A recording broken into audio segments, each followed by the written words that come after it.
Growing up, Joyce didn't think much about limestone, in spite of the fact that she was born in Olytic, which is named after the limestone the town was founded on. I think it's significant that I was born a mile from the quarries and never really noticed that until recent years. I'm kind of proud of that, really. I feel like I was part of it. It wasn't until she was older that she realized how much of a part of it she was. And she's dedicated a lot of the past couple decades to learning more. Of course, I love talking about it. I mean, I could talk for hours. I've learned so much about things that people have no clue about. And I want somebody to know it before I die. I don't want things to just, go away. I'm Alex Chambers. This week on Interstates, we'll hear from Joyce Jeffries and others about limestone in southern Indiana. As she said, she could talk about it for hours. This will be about 50 minutes. Coming up right after this.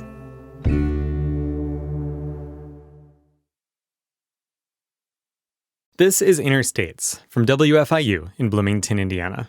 I'm Alex Chambers. I want to start by clearing the air. I'm calling this episode Joyce Jeffries and the Cutters, but that's not quite accurate, because those Cutters don't actually exist. I don't mean the Bloomington Cutters cycling team. They definitely exist, even if they were born from a fiction.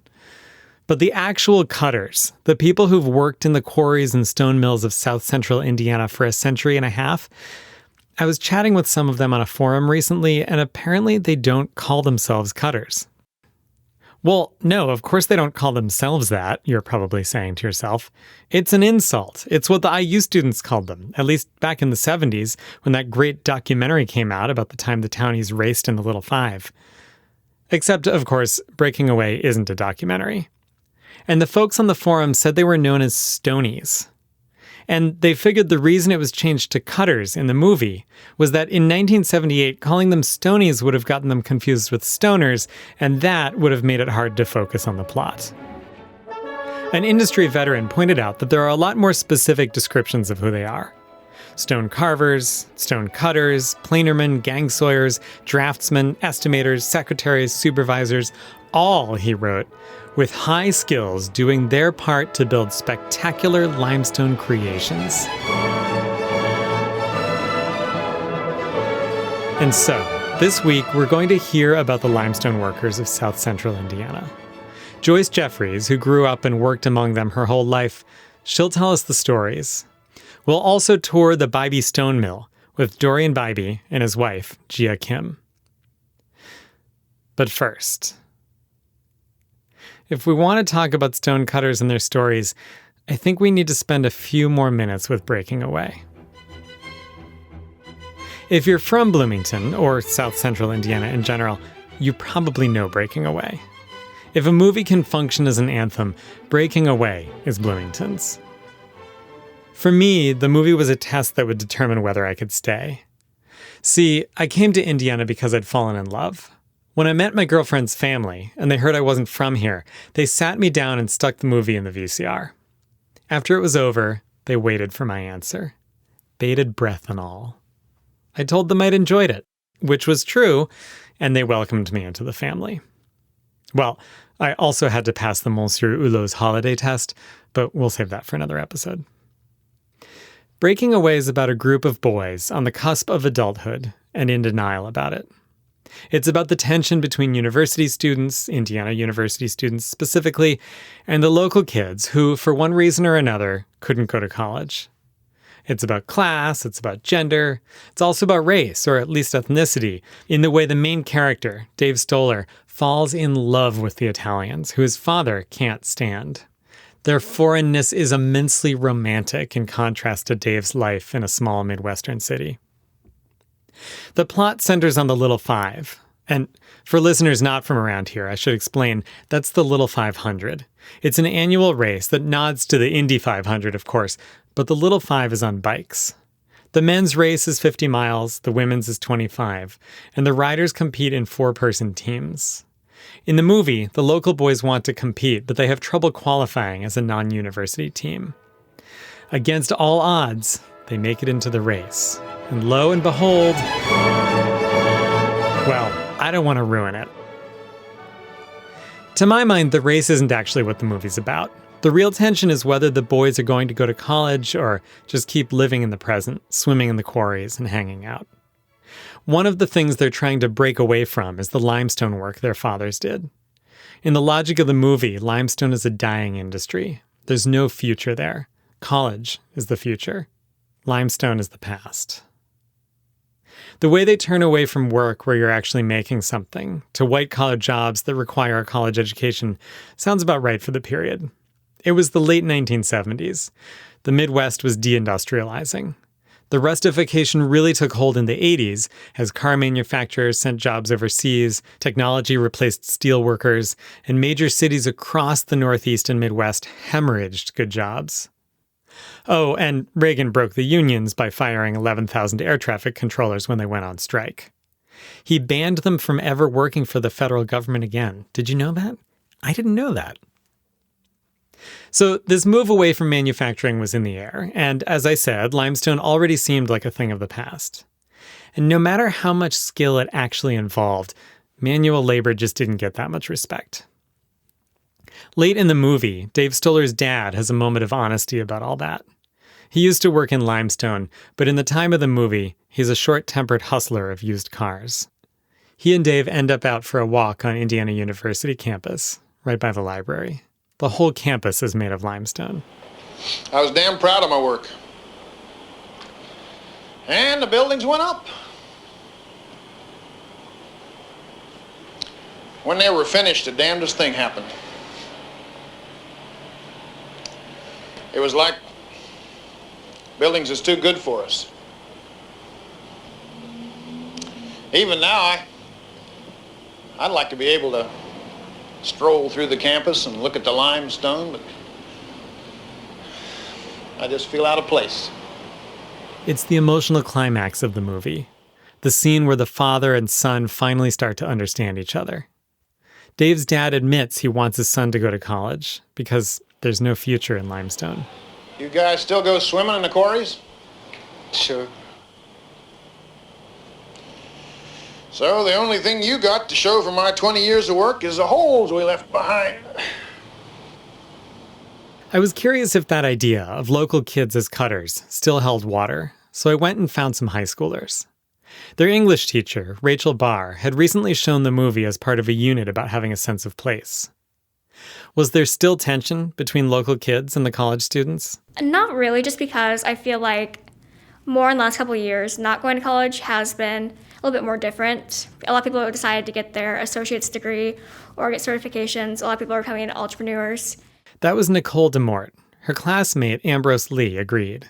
I would say that the cutters now actually have the upper hand against the college students because, like, the college students, they just come here for a few months just to learn, and then they leave again, and Bloomington's empty again. And so, like, living here my whole life, I've always thought we are better than the college students. Actually, that sense that locals had more power in town ran pretty strong. Some of the students felt like they had to emphasize that in spite of everything, they still treated the college students with respect. Here's Lizzie Bush. I have a friend who's a student, so I've met a few students. I know a couple of my friends from school, same thing, where they have friends who are students. We're cool. My best friend is a college student. I didn't expect to hear that. But when you drill down, it's maybe not as different as it seemed. Here's Lizzie again.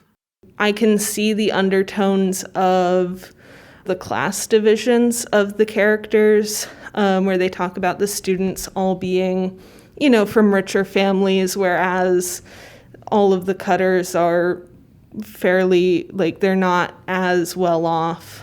And I think that's still something that you can see in Bloomington.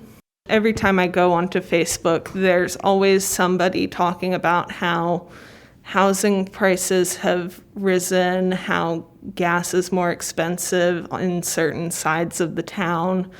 And I think that's just because IU students, they still tend to be a little bit more well off, I think.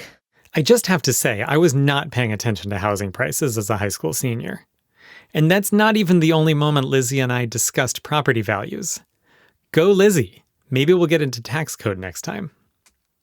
Anyway, back to the question of tensions between students and locals. Yeah, so that was very fascinating. This is Peyton Chitwood. Whenever I watched the movie at first, I I never experienced, or at least either heard of or seen, that tension prior to the movie. But after the movie, it was really fascinating to see, because I work in town, and I overheard some customers in our store just talking about some townie said something, and I was like, wow, like people are still saying that. It's very interesting. Like I didn't know how much of it was movie exaggeration or not, but I had never had heard that before. People just talking about, townies and all of that, and it was very interesting, because that really was the key thing that told me that this movie is still holding up. Did it feel like they were like sort of turning their noses up?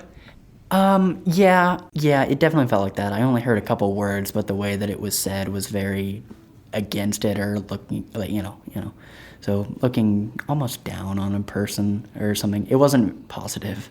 These students definitely identify as locals. Like, we're taking our city back, and I hope we can eventually and get rid of some of the apartment complexes. It's too much college stuff here. But that doesn't guarantee a connection to limestone. I mean, it doesn't grow on trees. It forms in shallow seas, where the remains of calcium carbonate-based life forms accumulate over millennia, ultimately lithifying into a soft rock that becomes case-hardened and resistant to weathering after it's been quarried, making it a desirable building material. It's not just lying around. Well, it kind of is. But it is easy to overlook. And I think the workers feel overlooked too, like Dave Stoller's dad in the movie. Here's Lizzie again. I've never seen the quarries. They're all roped off now. I've been to Woolery Mill, never saw it in action, never saw it as a mill. So I don't know, there's just kind of a nostalgia for something that I've never even seen. How do you end up with nostalgia for something you've never seen? The legacy of limestone workers isn't just holes in the ground. As I said, there's a whole limestone campus in Bloomington. The old house I live in has a limestone porch, limestone steps. But it's not about the stone itself. Everyone who talks about Indiana limestone reminds you of the famous buildings it's on. But the work itself was dangerous, and fairly anonymous, I think. As people move on to other things, away from that work, there's a fear that the stories are going to be forgotten, which means the people will be forgotten. That's hard to face. So, we're going to take a break, and then we're going to hear some of those stories and get a feel for the stone mill at the same time. This is Interstates. It's Interstates. I'm Alex Chambers. We're talking limestone this week, and limestone workers. I'm going to drop out now. We'll start with Joyce Jeffries, who grew up among limestone workers in Bedford, Indiana. It would be the northeast corner is where my grandparents lived, in the corner there. In Olynyk. And then the little house behind it, which is kind of on the alley, is where I was born. And my dad had to walk up to Doc Dollins' house, which was like 2 blocks and 6 inches of snow to get him. But I think it's significant that I was born a mile from the quarries and never really noticed that until recent years. I'm kind of proud of that, really. I feel like I was part of it. I've been around stone all my life, but I didn't really realize how closely I was associated with it. In 1991, I went to work at our quarry office, and the girl that worked in the office said she would introduce me to everyone. 9 out of 10 people that came through that door was someone I'd known all my life, including the truck drivers. I mean, it was amazing. I didn't realize. And then I thought, well, on my block, there were at least 3 or 4 guys that worked for stone companies. We just took it for granted because that was all we knew. One day, one of the truck drivers came in, and he had a beard and sunglasses, and he looked at me and he says, "Joy, you don't know who I am, do you?" And I said, "No, who are you?" And he said, "Gary Matlock."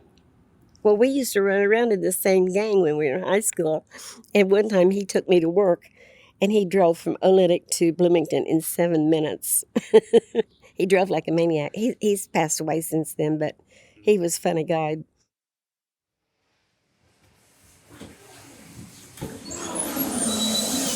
Let's pause up here. Okay, great. Got a nice kind of overview Basically, as we walk through here, this is the old mill, and then we'll end up in the new mill, which is adjacent. But as we walk through here, we're kind of going backwards through the process. So here, right where we're standing here is where the finished stone will get packed onto pallets and then go out to wait outside to be shipped to wherever it's going. Then we have the cutter yard, which is typically where a lot of the stone gets finished. And in the far back, you can see through the door in the back there are actual quarry blocks. So that's where the block comes in and starts the process. So you're kind of seeing from this vantage point the entire process, but in reverse.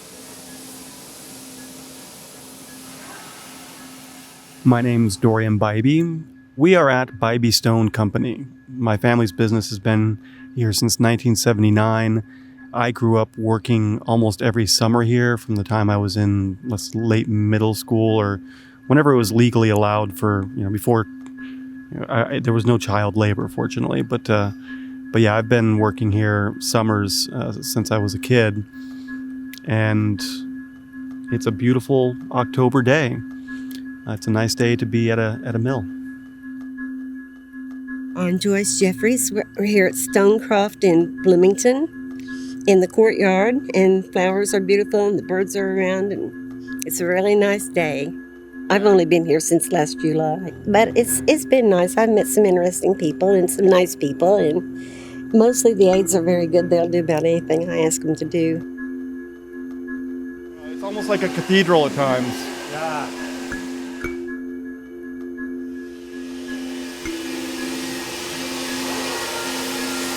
Piles and piles of dust. There's a guy sweeping the dust out, shoveling it into a bin.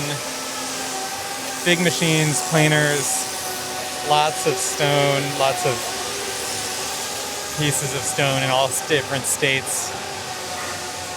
Bales of something like straw.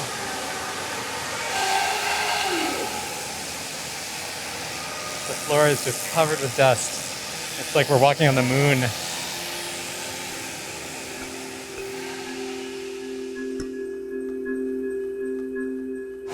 Through here, you really need to keep your head on a swivel and watch out for the overhead cranes. You don't want to go underneath those.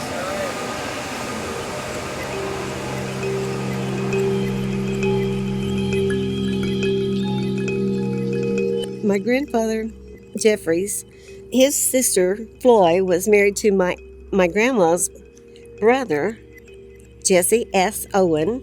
They both worked in Dark Hollow Quarry, which was down near Fayetteville now, but Jesse got caught between two stones and kind of got his insides mashed. I talked to his daughter, Christine, about 2 years ago. She just passed away about a year and a half ago, but she was in her 90s. And she said their neighbors came to school and got them, her and her brothers, and took them home. And then they took them to the hospital. They went to see their dad. And she said he told them to be good and help their mom. And then they went home.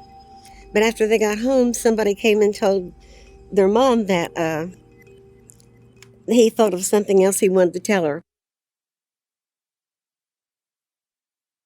But she didn't get to the hospital before he passed away.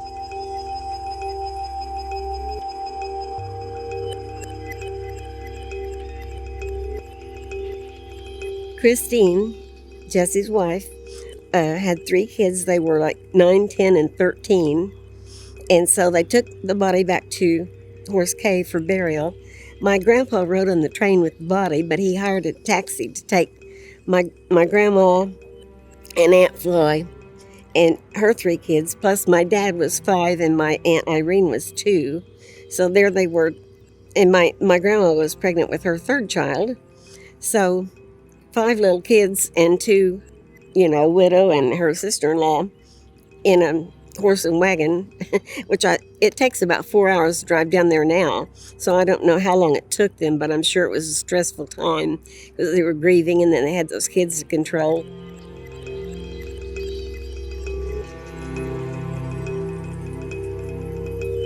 My grandpa's brother Ed he got married and had a baby, James, And when James was 11 months old, his wife died. Well, James was the youngest. I think they had 4 or 5 kids. And so then he remarried and had some more kids. I think he had 12 kids altogether. And then his second wife left him. And so there he was with all these kids. But Stanley was one of the younger ones. And I guess he was 10 or 11. He was playing in the rock stacks at Dark Hollow. And he fell and hit his head on a rock on a Sunday night, and he died on Tuesday. This was 1925. And of course, Ed, being left with all those kids, and the youngest one, James, was only 11 months old, and he just passed away last year. It had to have been hard on him.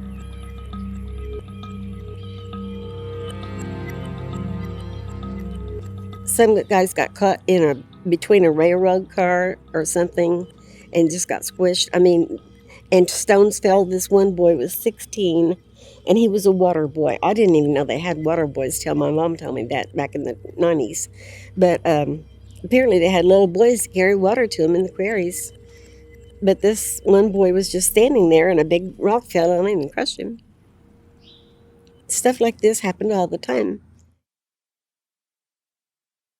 People, drowned in the quarries. There's been a lot of that. One of the people I went to school with drowned in the 60s. Him and another guy. Like a teenager? Yeah. They were still in high school.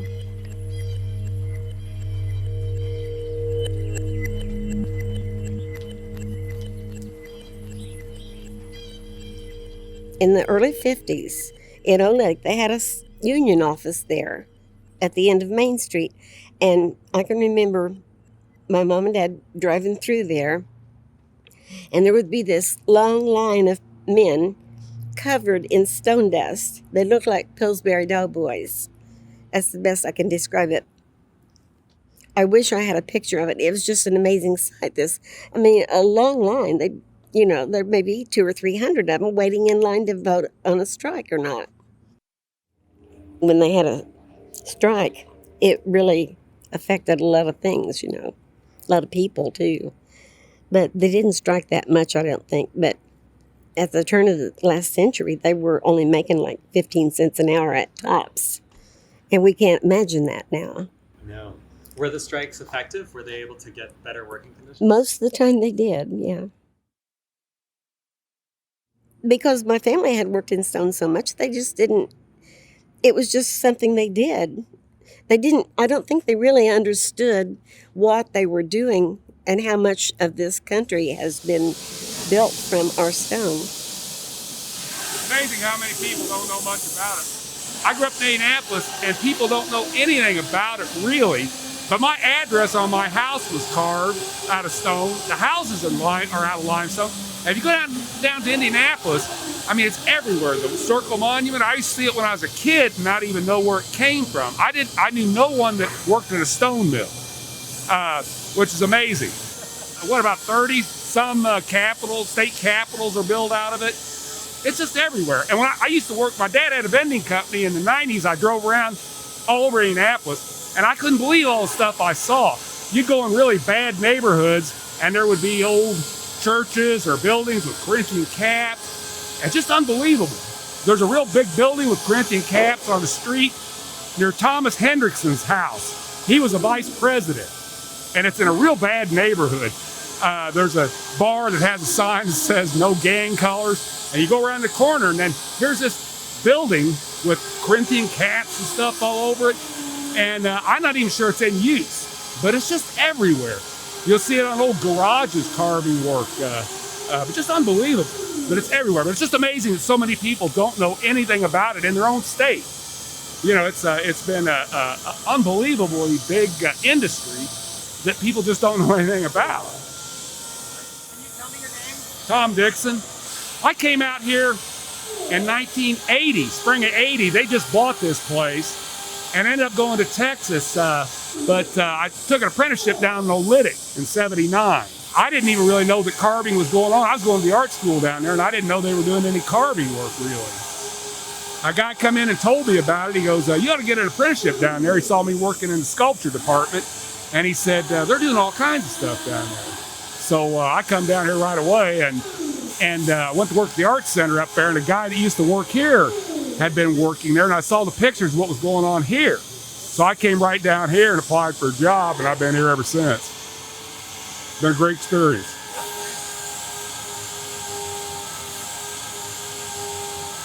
This is very similar to what you'd see on the Notre Dame Cathedral. And I only knew that because I painted a picture of the Hunchback of Notre Dame in high school, and actually in the background painted the Notre Dame Cathedral, and I painted the saddleback molding, which I think was done in the 1100s. I don't know where they got the idea for that. On Dillman Road in 37, there's a semi-truck place, and if you take Dillman Road to the first driveway down, it goes into Star, and it's a real rough, winding road. But you could go there, and they have a quarry up on the north side, Star Quarry, and I had gone up there too at times to take things to the foreman and pick things up and stuff, which was kind of exciting. What was exciting about it?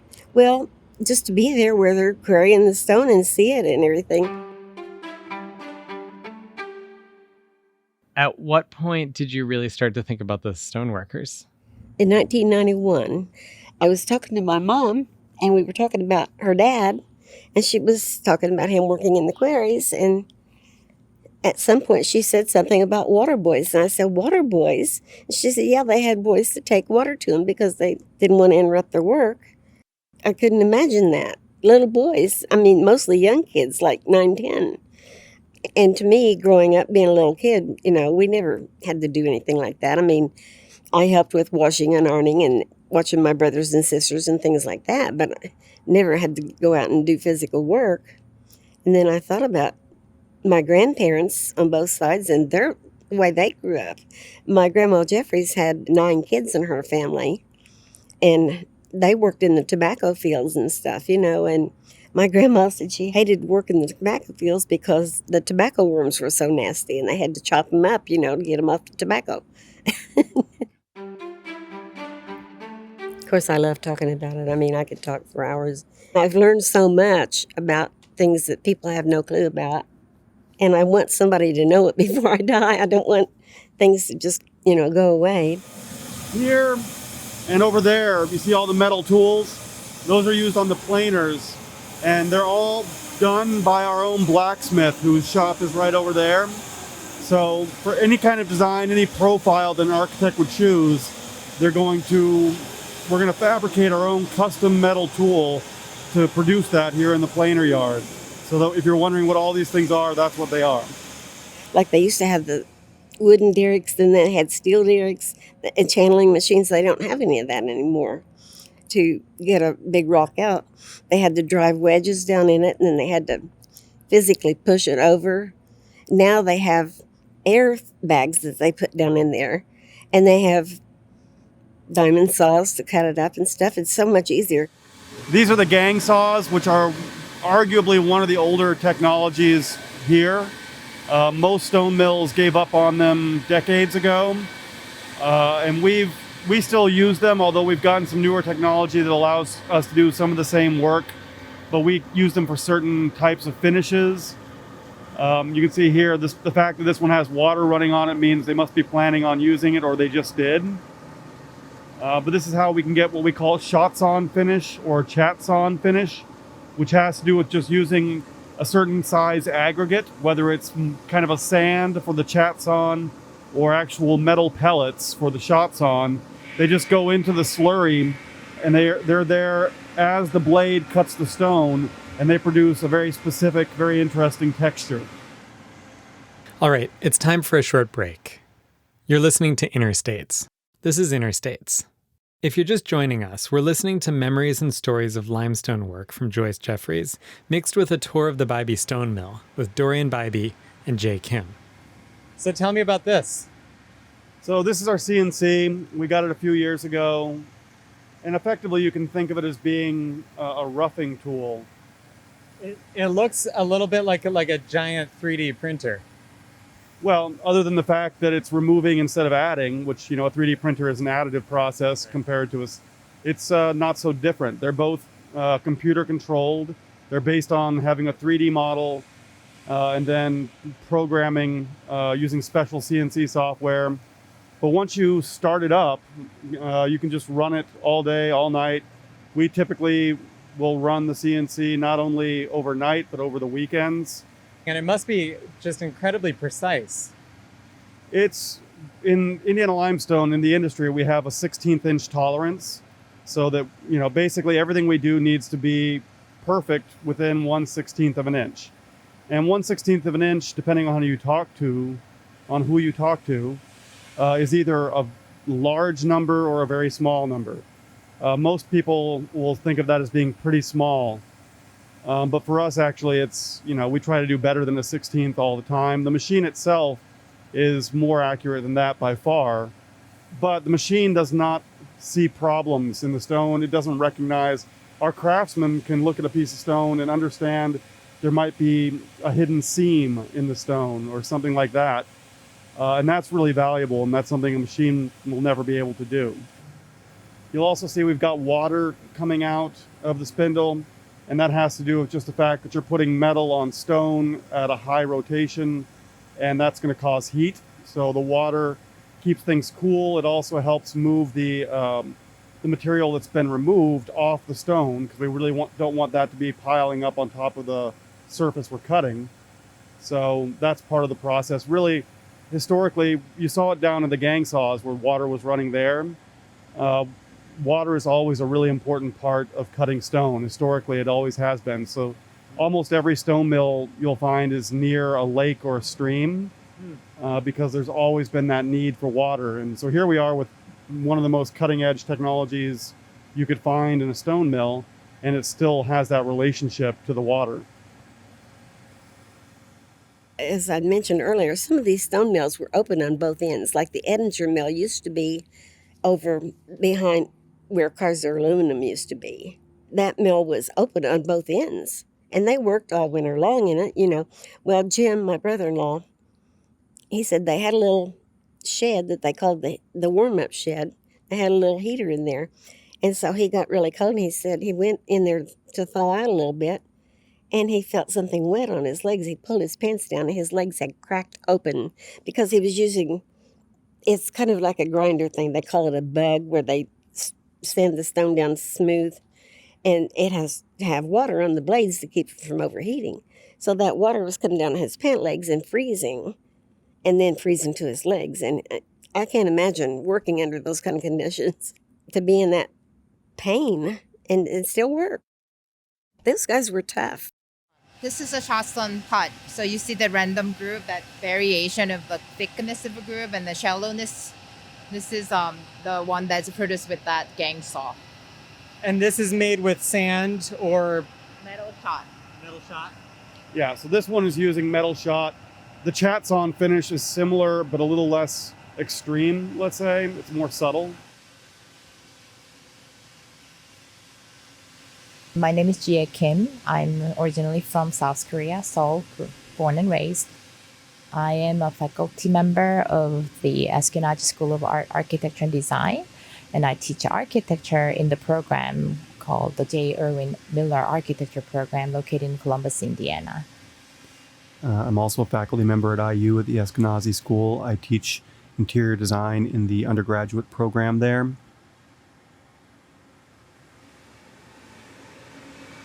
So we're at the other end of the warehouse now. There's a lot fewer people, a lot more blocks. So you see that the tone of the stone changed from yellow to gray, or cream to gray. So the cream color in the industry they call buff color, and the one down is called gray. So gray is actually original, supposed to be original from like millions of years ago. It was like deposited, and water sips through it. There's some of minerals and all that kind of thing. Pressure under the blend changes the color gray to buff. Oh, wow. But the buff is actually considered to be more harder to find, harder to a little rare than gray. So it's a little more pricier, in terms of it's like the selecting the color. It's a little bit more price, like higher price range.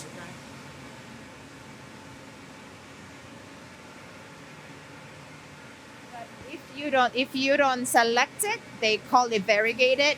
So it's a random choose. So whatever the block of thing is has a variegation between buff and gray. So you'll be able to find some building in in the campus will have both of this in one building that was done by variegated, which is a little more economic of using the stone. Because if we have to select either gray or buff, it takes more time and more energy to select the thing. So I see a lot of gray variegation right there. When you deal with stone, you take the core sample, then you eventually you have a query, and then you take the stone to the mill to be finished, and then ship it out, and then it's going on a building. I mean, it's not just big rocks. There's a lot involved. It is amazing the different colors. You know, just looking at these over here, there's, you know, these really pale ones compared to how dark this stack is right here. Because it's wet. They do get darker when they're wet, and then they get a little bit lighter as they dry up. So you're seeing a little more variation here than would actually be the case once they're on a building, they're set. But yeah, one of the reasons Indiana limestone is coveted for architectural work is actually the homogeneity of the color and but we do have, as Jay already explained, gray and buff, and then when you have those together, we call it variegated. But between two pieces of stone that are both gray or two pieces of stone that are both buff, you have a lot of similarity, and so it gives you a nice architectural finish. Cool.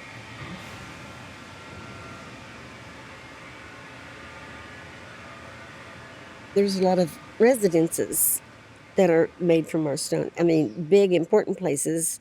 Biltmore Mansion has our stone on it.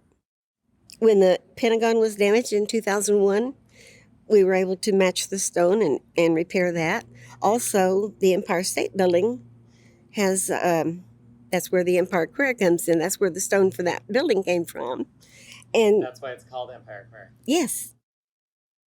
So when the 9/11 hit the Pentagon building was built really short amount of time with every industry of the whole industry of Bybystone, and not Bybystone, industry of a whole Indiana limestone worked one time together, collaborated to build the whole building as a one unit. So at that time they used a shotstone texture for some of the facade. And then when 9/11 hit the Pentagon, this Bybystone was the only place that can replace the same texture. Wow. Yeah, so the Bybystone company flew into Washington right away, and then they saw the texture, and then they were able to produce a similar texture. We went to Peerless one day, and there was a mill there in the 20s called the Fanning Mill. And we went back to the site of where the mill had been. This was in the late 80s. And we didn't take pictures then either. I don't know why we didn't take pictures. But anyway, he was showing me this is where the saws were and this is where blah, blah, blah. And he could tell, where all the equipment had been. And there was a railroad track coming through there. Of course, the railroad tracks are still there. The trains are gone. And those massive column bases, you've seen them, they're like 6 feet in diameter. And there was 2 of them sitting there next to the railroad track. And to me, that was just sad. They're just sitting there waiting on a train that's never going to come. And it kind of overwhelmed me a little bit. I just thought, how sad that these guys work so hard to get these done, and they're not going anywhere. But, a lot of the quarries had to shut down at some point, and there's probably still good stone in a lot of them. Before Bybystone was Bybystone, it was Matthews Brothers. And Matthews Brothers started a century plus ago, and they started as a quarry operation. At that time, the typical way of doing masonry and carved stone was actually to quarry the block and then ship the block to the site where masons would actually work on the stone on the site of construction. So the famous example is the Biltmore. But that changed, and people realized it was more efficient to fabricate stone in a central location where all of your tools are, and where you can have a really nice setup and then ship the finished work to the site. So The Matthews brothers quarried for a while, but then they became more fabricators. They built the fabrication plant. They decided that there was no more usable stone here, so they stopped quarrying. When my grandfather bought Matthews Brothers in 1979, we started quarrying again for a while. Technology had allowed us to get some stone that the Matthews Brothers weren't able to get before. And so then we quarried for a while, but then basically ran into the same problem. The deposit was no longer, there's plenty of stone, but you need to get enough high quality stone out. If every other quarry block you take out isn't really usable, then it doesn't matter how much material there is there. So we've focused on fabrication ever since then. We quit quarrying and we've strictly done fabrication.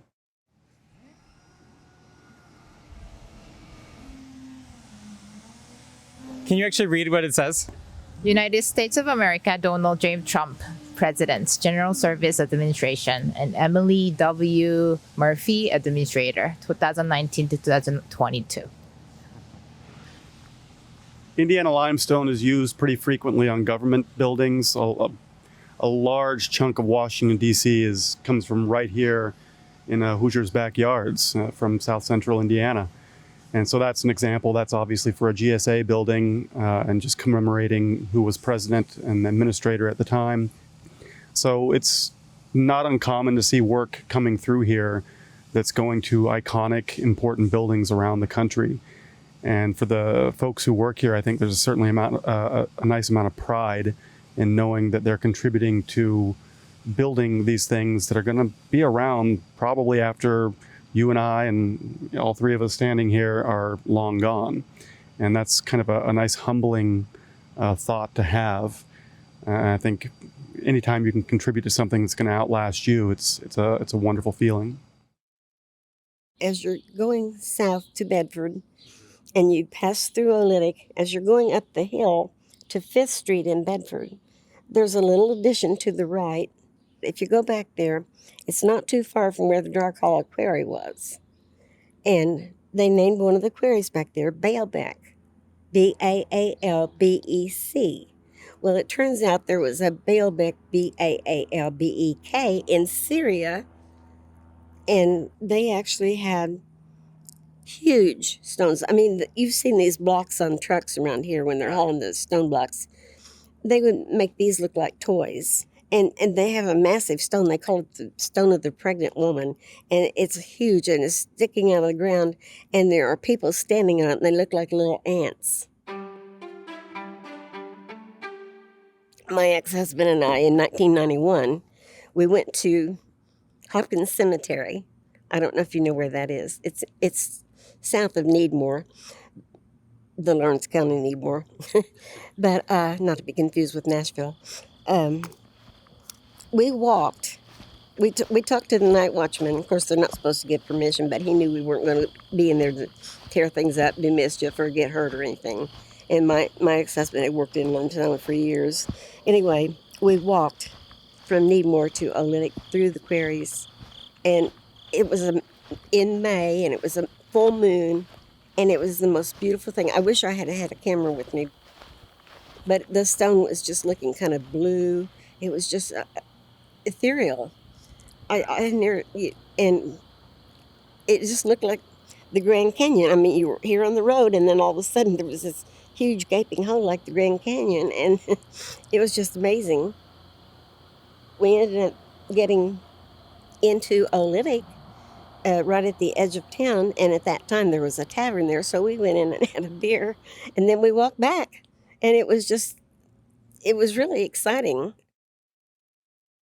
Back in the 90s, I was on the tourism committee for Lawrence and Monroe County, and we had a meeting at the Indiana Limestone Building, and I was talking to Brian Cox, who at that time worked for WFIU, and it was in March, and it's cold and rainy that day, windy, and I was telling him at the back of that building, there are 25 large panels of different kinds of stone, and it's just like a supermarket where you pick out the kind of stone you want, and I think it's beautiful. And we went back there in the rain and the wind, and he was fascinated by it, but I was offended because at that time Oakland City University was using that building, and they had placed a dumpster right in front of one of those panels.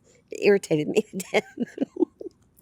But I'm sure they didn't realize the significance of it or anything. But in the 80s also, Lydia Finkelstein, I think was her name, created this Land of Limestone exhibit that they had in the Indiana Limestone building at that time when it was Oakland City University. But it was beautiful. And the first time I went to it, they opened it on a Friday. Well, I was working for Culligan at the time, so I got to go on my lunch hour and hear the dedication, but then I had to leave before they took the tour. So I went back on Saturday to take the tour. And I'm walking through all this, and I see pictures of people I know and some of the equipment that I recognize and everything. And I come down this little stairway, and right in front of me is this 4.5 or 5 foot picture of my ex-brother-in-law, Jim Leach, who passed away in 1991, by the way. He was hit by a car crossing the highway. And because a lot of the stone workers have drinking problems, because when they're laid off in the winter, they have nothing to do. But anyway, he was standing there looking at me, and it was just kind of overwhelming. I mean, I cried. And he's posed like Michelangelo posed with a air hammer or something on his shoulder. And so I still have that picture too, and that's kind of neat.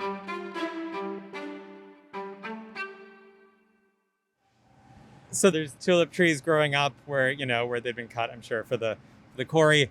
And then up at the top of the hill where there's you can see the edge of the quarry, there's these 2 columns just standing there sort of among the trees. It feels sort of like ancient Greece or something. Well, so those memorials up there, 2 of them are to 2 of my uncles who passed away years ago, and 1 to my grandfather who founded Bybee Stone. So yeah, they're always up there on that kind of cliff edge looking down over the mill.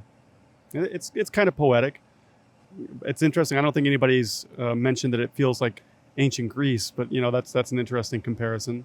Just random limestone monuments in the landscape. If you ever go to Bedford, go to Green Hill Cemetery, and some of the monuments there's one of a golfer, and there's one of this boy, he was 17, I think. He was electrocuted at the end of the stone work. He went home. He left his workbench like he always did and went out and got electrocuted that night. Well, then his co-workers built this monument stone to look like his work table. And it's kind of overwhelming. When I was working for Culligan, we had drinking water machines, and all the mills rented them from us. Well, the McMillan Mill, which at that time was on Olytic Road, is no longer in existence. They called one day, and it was in the middle of August, hotter than heck, and they were out of water. Well, our delivery man was booked up solid, and I said, well, I won't have a delivery man for a couple of days, but I'll bring you some myself. So I put 6 5-gallon bottles of water in the backseat of my car, which almost made it drag the ground. And so I went over there, and I pulled up to the edge of the mill. And this guy was standing there smoking a cigarette. And I said, I have your water for your water coolers. Do you know where to take it? He goes, yeah, I'll just drive across the mill. And I said, drive across the mill? He said, yeah.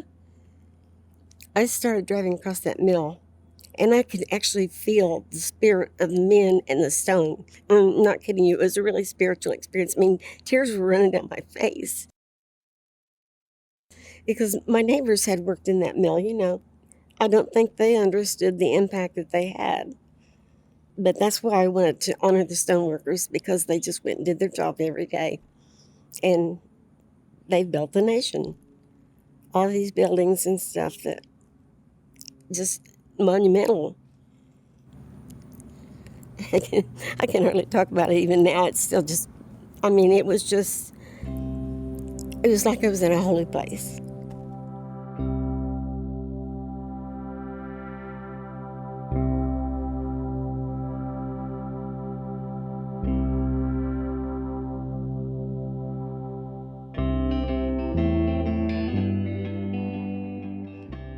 You've been listening to Interstates. If you have a story for us, or if you've got some sound we should hear, let us know at wfiu.org/interstates. Speaking of found sound, we've got your quick moment of slow radio coming up. But first, the credits. Interstates is produced and edited by me, Alex Chambers, with support from Eoban Binder, Mark Chilla, Michael Paskash, Peyton Whaley, and Kate Young. Our executive producer is John Bailey. Special thanks this week to Joyce Jeffries, Jay Kim and Dorian Bybee, and Rachel Barr's students at the Bloomington Academy of Science and Entrepreneurship. That's Nicole DeWar, Ambrose Lee, Lizzie Bush, and Peyton Chitwood. Our theme song is by Amy Olsner and Justin Vollmer. We have additional music from the artists at Universal Production Music and Airport People. I want to acknowledge and honor the Miami, Delaware, Potawatomi, and Shawnee people, on whose ancestral homelands and resources Indiana University Bloomington, home of WFIU, is built, as well as the generations of workers who built it. All right, time to take a breath and listen to a place.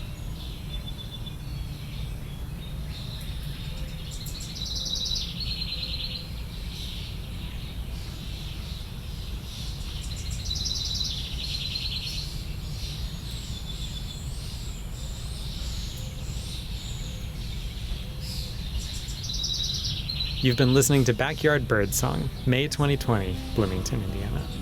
Until next week, I'm Alex Chambers. Thanks for listening.